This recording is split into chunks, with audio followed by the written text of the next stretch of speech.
11:03. Fernando Arancón, el orden mundial. Óscar Vara, es impresionante porque la resistencia rusa parece que se desmorona, ¿no? La verdad es que la sorpresa es la falta de capacidad que tiene el ejército ruso para enfrentarse a la ofensiva que le ha planteado ahora mismo Ucrania. Están avanzando lentamente, pero avanzando en los frentes que están en competencia, y eso provoca en Rusia lo que hemos visto la semana pasada, una sobrereacción, un intento de tratar de bloquear el conflicto en el plano de lo político, es decir, estableciendo que los territorios ocupados son parte de Rusia, pero lo que no vemos es cuál es la posibilidad o cuál es la reacción posible de Rusia frente a esta situación que le está planteando Ucrania. Si Ucrania sigue avanzando, ¿cuál será la reacción de Rusia?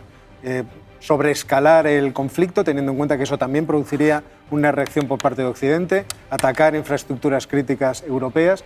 Yo creo que ese es ahora mismo el miedo que todos tenemos, saber cuál es la reacción que Rusia puede plantear ante esta debilidad que haga mucho más impredecible, incluso predecible en el sentido de que Vladimir Putin se puede atrever a poner en marcha un operativo de choque nuclear. Ahora le voy a preguntar a Yago Rodríguez, el director de Political Room, ¿cuál es el dato que tiene sobre el misil utilizado? Pero antes, Óscar Vara, Fernando. Bueno, sabemos que la situación en el Pacífico es cada vez más tensa entre Estados Unidos y China, y eso ha producido un rearme de las alianzas que había en toda la región. La llegada del nuevo presidente de Corea, de Yoon Suk Yeol, ha transformado también, en cierto modo, la posición que tenía Corea del Sur. Corea del Sur es más proactiva en las relaciones con Estados Unidos. Hemos visto cómo van a reiniciar las maniobras navales conjuntas con Estados Unidos, y el portaaviones USS Reagan ha visitado recientemente Corea del Sur. Y lo que estamos viendo ahora mismo son reacciones de Corea del Norte a esta situación, de hecho, que se está produciendo. También hay una intención de rearmar de forma muy grande o muy importante al ejército japonés, que también producen este tipo de reacciones. Hasta el momento los misiles que lanzaba Corea del Sur caían en el mar de Japón, entre la península de Corea y las islas de Japón, y ahora lo que vemos es un salto cualitativo muy importante. Ahora la posibilidad de mandar o de lanzar misiles intercontinentales que tengan esos tipos de altitudes y ese alcance de más de 4.000 kilómetros, obviamente amenaza no solamente a Japón, sino también a las propias costas de los Estados Unidos, a la costa oeste. Así que ahora lo que nos vamos, o seguramente lo que vamos a ver en el próximo tiempo, es un rearme de todas las partes. Y como Corea del Norte no deja de ser un misterio, porque no hay forma de negociar con ellos, y China no parece tener suficiente palanca como para moderar ese tipo de planteamientos, pues la tensión crece. Por cierto, yo no sé, claro, esto que decía esto es un auténtico misterio. Óscar Vara, yo decía antes, desde la crisis de los misiles de Cuba con la Unión Soviética nunca había habido, digamos, amenaza nuclear de esta manera. Asistimos a algo parecido, ¿no? Cuando Fidel pedía que los rusos utilizaran sus armas, y ahora vemos a algún líder de las repúblicas del Donbass casi animando a Putin a que utilice sus armas. Es verdad que los Estados Unidos tratarán de poner algún tipo de barrera o algún tipo de mensaje que sea lo suficientemente disuasorio para que Rusia no se le ocurra hacer esto.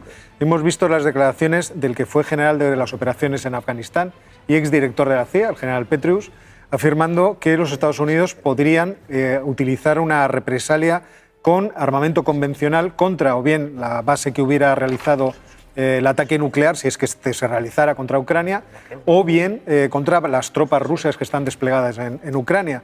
Porque es verdad que las opciones que tendrían los Estados Unidos no son muchas. Se podría proponer un ataque nuclear en algún sitio remoto para que Rusia se dé por enterada, pero las armas nucleares las carga el diablo, y esperemos que los rusos no tomen esta dirección y los americanos tampoco. Y entonces a lo que nos podríamos enfrentar es una escalada realmente muy grande en el terreno de lo convencional dentro de Ucrania, incluso con una suspensión del espacio aéreo de Ucrania por parte de la OTAN. Claro.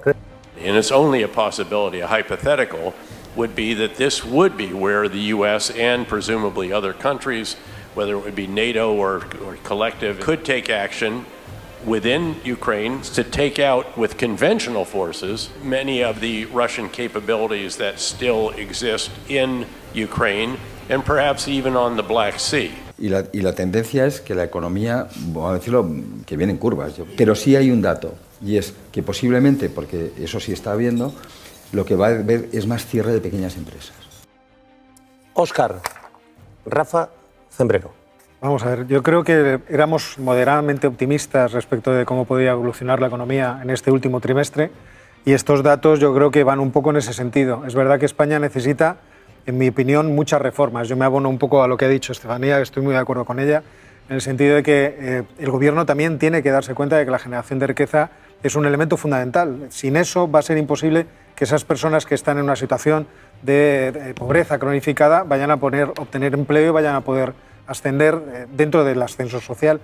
Lo malo es que todas estas medidas requieren reformas porque aumentarla, por ejemplo, la productividad a la que se refería antes Fernando, no se puede hacer si no mejoramos la educación, si no hacemos más eficiente la función pública.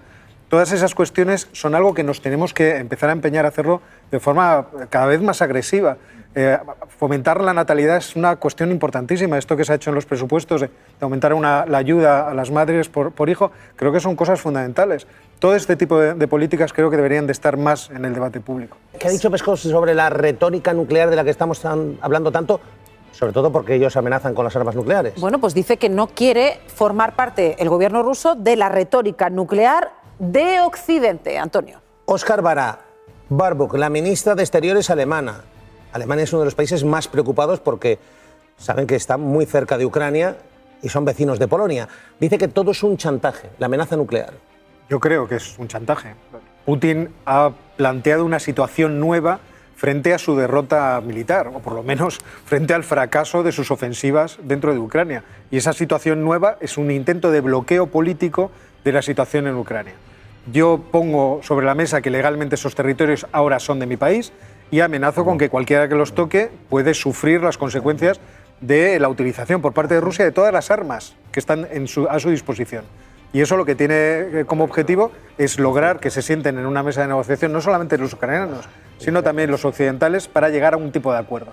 En el famoso discurso que pronunció el otro día Vladimir Putin, cuando se celebró la firma de anexión o adhesión de estas regiones ucranianas a Rusia, ya lo dijo.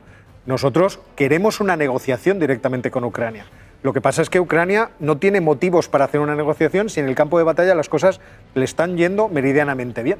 ¿Cuándo empiezan a bajar las temperaturas? Que me lo pregunta Óscar Vara. Lo que está claro es que las compuertas del delirio se han abierto, como hacía mucho tiempo. En gran medida el mundo se ha vuelto loco. Es verdad que allí donde toquemos existe algún tipo de conflicto. Y todos los conflictos además apuntan en una mala dirección.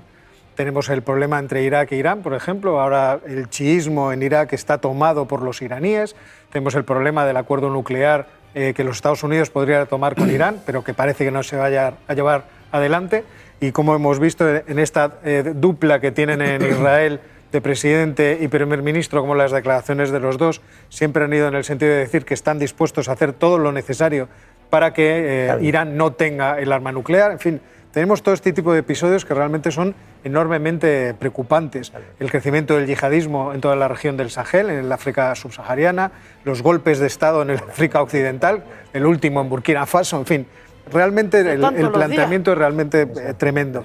Y en el sudeste asiático, en el Pacífico, pues también vemos el crecimiento de esta tensión, que además va a llevar a un rearme, claramente. Hemos visto cómo China trataba de sortear esa cadena de islas que puede en algún momento los Estados Unidos utilizar para bloquearla económicamente, con un acuerdo con las Islas Salomón, un acuerdo de defensa que le podrían eventualmente haber permitido poner allí una base, que parece que más o menos se está desactivando.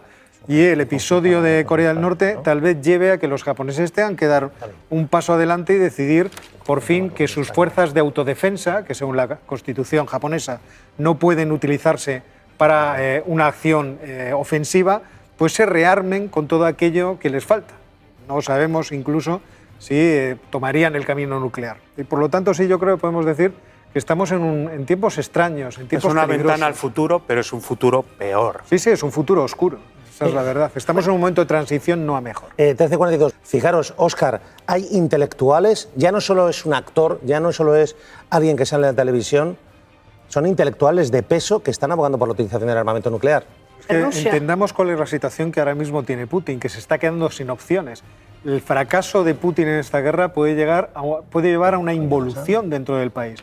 Puede llevar incluso a que en determinadas repúblicas que siempre han optado o han deseado tener un espíritu nacional distinto del eslavo, pues empiezan a jugar la baza de la desintegración. Es decir, yo quiero irme. Esto puede pasar en Tartaria, puede pasar en las zonas más lejanas, en el lejano oriente, en el lejano este de Rusia.